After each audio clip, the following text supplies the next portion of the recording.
Ndayishimiye arashaka iki ku Rwanda? Perezida Evariste Ndayishimiye urongoye igihugu c'u Burundi yongeye gutangaza amajambo rutwitsi ubwo yari ari mu ntara ya Kirundo ihana urubibi n'akarere ka Bugesera ko mu Rwanda, akaba yavuze amajambo rutwitsi, amajambo akomeye cane, amajambo ubundi yakunze kuvugwa n'interahamwe mu mwaka w'1994 ndetse n'imbere yaho. Ayo akaba ari amajambo yababaje abatari bakeya, amajambo yerekana ko umugambi bafise rwose bawugeze kure kandi ko biteguriye gutera u Rwanda. Ariko nanone icyagarutse muri iryo jambo rya Perezida Evariste Ndayishimiye nuko abakurikiranye ibyo yavuze n'ungene yabivuzemo bigaragara ko afise ubwoba bukomeye cyane, kandi bigaragara ko azi neza ko igihe yakora ubusa agatera u Rwanda byanze bikunze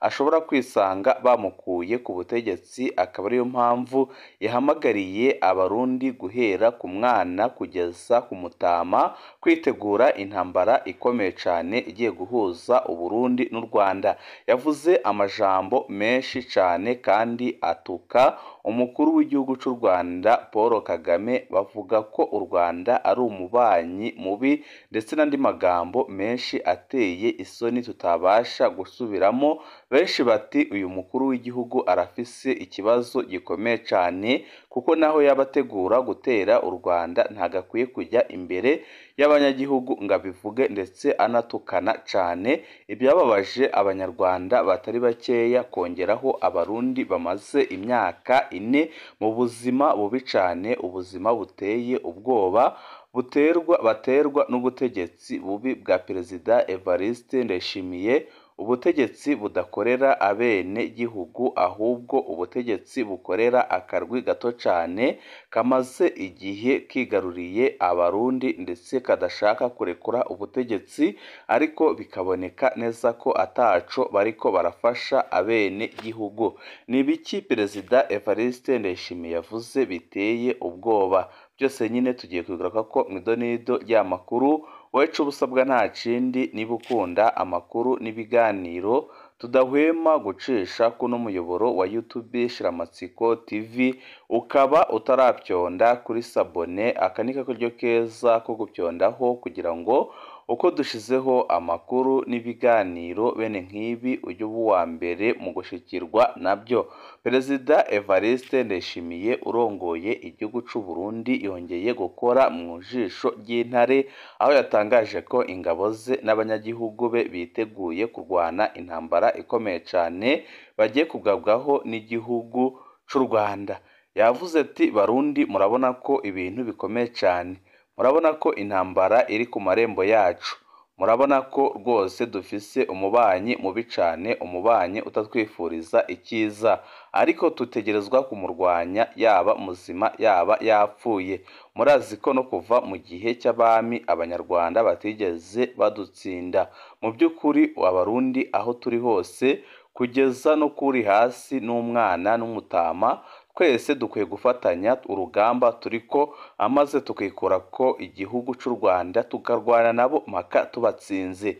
Ibi bintu birateye isoni mu gihe umwuka atari mwiza mu karere, kandi bikaboneka neza ko mu bariko barakora ayo mabi yose Perezida Evariste Ndayishimiye ari ku mwanya wa mbere, dore ko n'abarundi bijunja n'ijambo nk'abasenyeri ndetse n'abandi batandukanye bamaze igihe bagaragaza ko ibyo Perezida Evariste Ndayishimiye yijanditsemo rwose bishobora kumugiraho ingaruka zikomeye cyane, aho nka Musenyeri yamuciriye umugani ukomeye cyane, amubwira ko wanga kugarura ihene hakiri kare, yamara kurenga impinga ukabira nkayo. Iri akaba ari ijambo rwose benshi mu Barundi bari kugaruka ko, bakavuga ko Ndayishimiye iyo bagiye guhura n'ingorane zikomeye cyane, kuko bamwe kera bamwinginga ngo akure ingabo z'u Burundi muri Kongo, ariko we akanana akabandanya kuzoherezayo. None koko zigeze ku marembo yiwe, aho ashobora gukurwa ku butegetsi umwanya n'umwanya.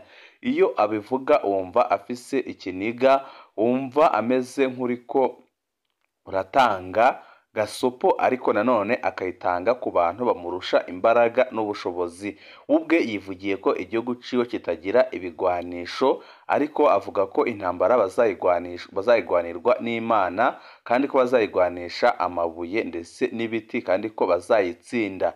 Ibi ni ibintu byababaje abajenerali batari bakeya mu gihugu c'u Burundi, kubona umukuru w'igihugu ajya ku karubanda akavuga ko igisirikare cy'igihugu atabigwanisho gifise. Ibi byababaje abatari bakeya kugeza no kurwara ingabo z'u Burundi, ndetse benshi bakaba bavuga ko Ndayishimiye ibintu asigaye atangaza wamengo ntaba yabitekerejeho kandi atabazi ingaruka bigiye gutera.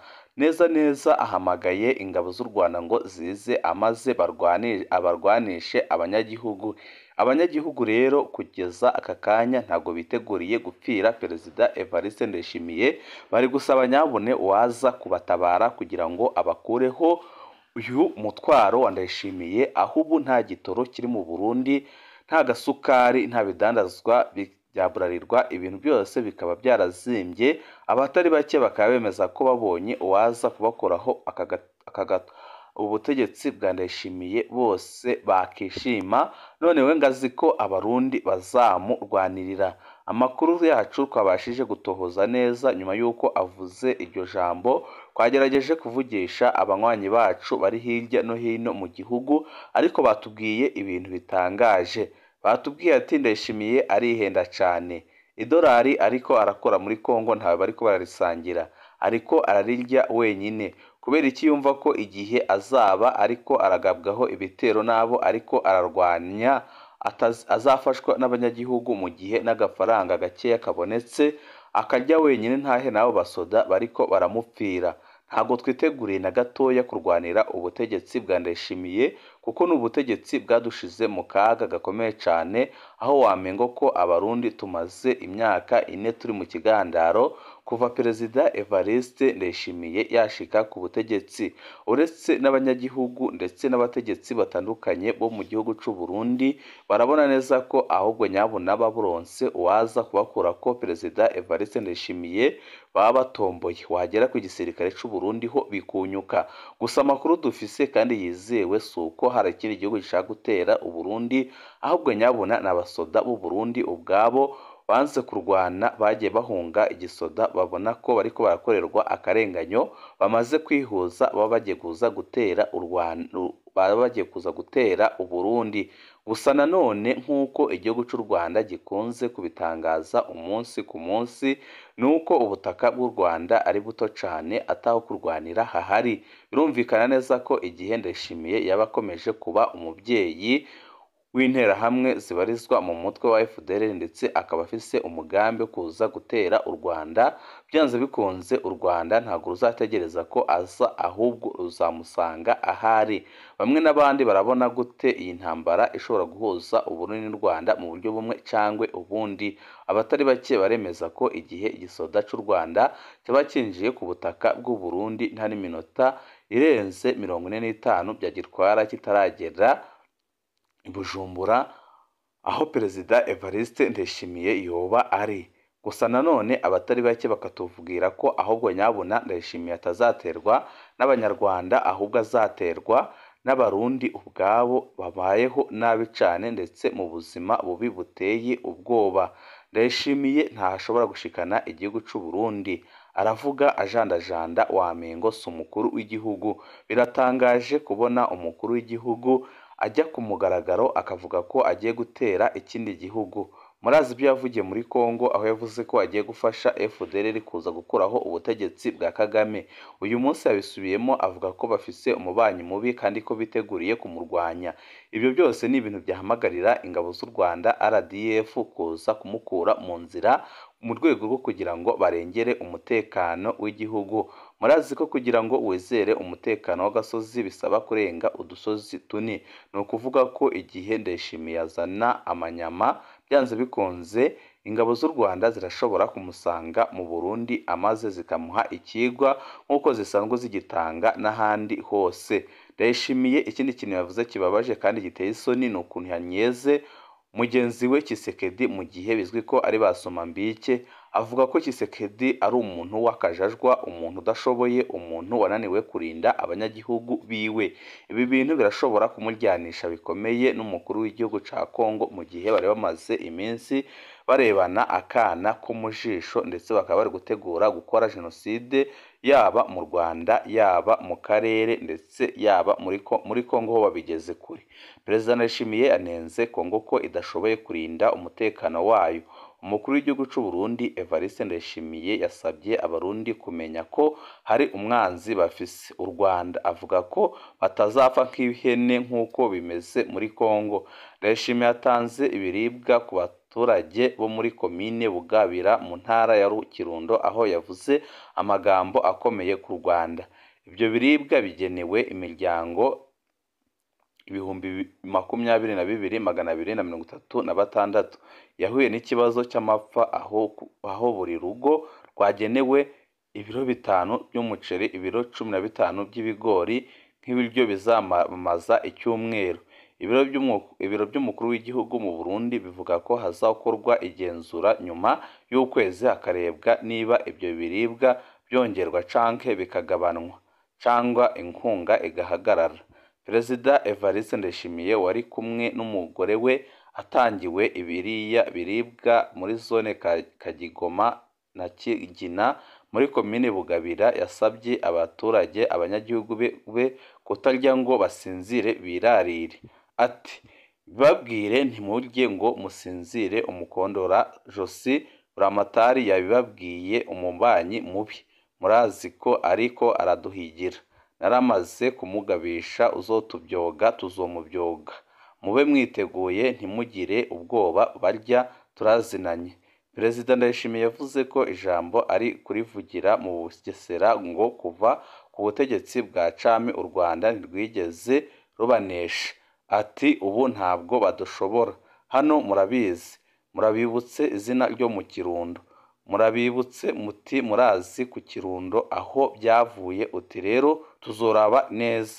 Yakomeje agira ati noneho ntibazoba ari mwe mwenyine, twese n'uw'Inyanzarake ku rwego rwa Tanzania, ureba Kigoma azoba ari aha twese.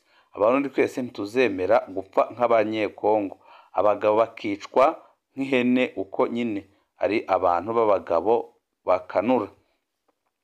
Perezida Evariste Ndayishimiye aherutse kubwira abahagarariye ibihugu byabo i Bujumbura ko u Rwanda rushaka gutera u Burundi.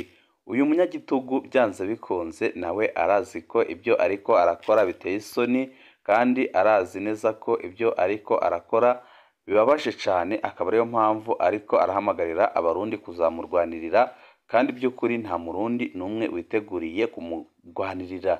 Abarundi barambiwe General Neva uhisha imibiri y'abasirikare bakomeje kumubera ibitambo mu ntambara ya Kongo. Umuryango uharanira kwimakaza demokarasi ndetse no kurwanya akarengane mu Burundi Fokode uramagana imyitwarire idahwitse y'ubutegetsi bw'igitugu bwa Ndayishimiye Evariste ku ntambara yashoyemwo u Burundi muri Repubulika Iharanira Demokarasi ya Kongo. Imwe muri iyo myitwarire ni gushisha imirambo y'abasirikare ibihumbi bagwa mu ntambara mu burasirazuba bwa Kongo. Nk'urugero, Fokode igaragaza ko ibitumvikana ukuntu umusirikare witwa Richard Irakoze wapfuye ku itariki ya 8 Mutarama 2025 akagwa muri Kivu y'Amajyaruguru, na n'ubu umuryango we ukaba utarigeze uhabwa uburenganzira bwo kumushingura. Ikibazo cy'umuryango w'uyu muntu nyakwigendera gihuriweho n'indi miryango myinshi y'abarundi. Uyu muryango utegamiye kuri leta ari wo Fokode ku rubuga rwa X wagize uti imirambo myinshi ibitswe mu mafirigo mu kigo cya gisirikare kizwi nka Guantanamo. Ubutegetsi bwa Ndayishimiye bushaka gukomeza guhisha ko abasirikare bashiriye muri Kongo, maze mu kumunsi kugashingura 5 cyangwa munsi yabo. Ubu bunyamaswa buranga ubutegetsi bwa General Neva bukomeje gutuma abarundi barushaho kwamagana igitugu cye, kuko n'ubundi intambara yo muri Kongo nta n'umunsi wa rimwe abarundi bigeze bemeranya nayo. ntibiyumvisha ukuntu uwo mutegetsi wabo yifashe akohereza abasirikare ku nyungu ze bwite yarangiza ntanahe uburenganzira imiryango yabo b'abasirikare ngo bashyingure mu cyubahiro bene wabo. Ndayishimiye akwiye kumenya ko n'ubundi ntaco agihisha.